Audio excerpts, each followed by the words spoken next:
Kidnapped and raped. Police say a woman survived some abuse that was so violent we can't tell you about it on air tonight. Yeah, for the first time, that victim is sharing her story with our Lena Tillett. He's never going to do it to anybody else, and I want to make sure that he doesn't.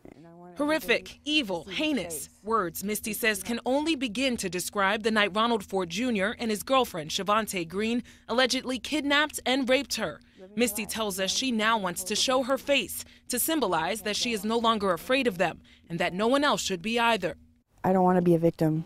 I don't want to be a victim at all. I want to be a survivor. But the night still haunts Misty. It began right in her home. Misty says her boyfriend bought Ford's laptop after Ford told a mutual friend he was short on cash.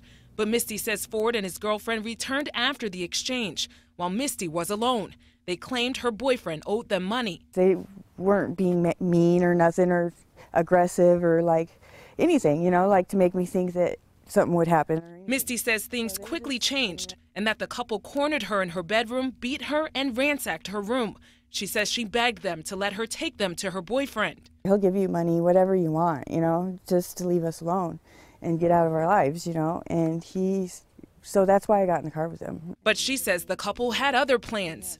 This was the apartment complex where police say Misty was being held against her will. Misty says when the couple first brought her here, she tried running away, but Ford quickly caught up to her and then dragged her into the apartment.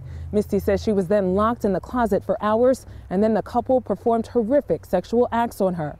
I had bruises all over my body. On my butt, I had whip marks, and on my back, I had bite marks and cigarette burn marks. A police affidavit continues in graphic detail, much of it too obscene to report. Misty claims the couple poured bleach on her, whipped her, and even struck her with a metal chain. As it got worse, progressively worse throughout the night, I guess I kind of disconnected.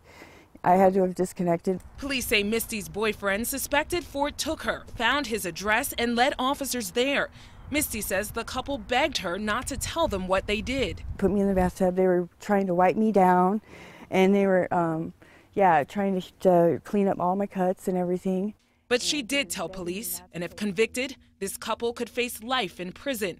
Misty says she's healing and moving on, looking for some light in so much darkness. There's got to be some good that comes out of it for me, like growing and being a stronger person and for what I went through, or this not ever happening to anybody else. With photographer Wayne Martino, Lena Tillett, WOWT 6 News.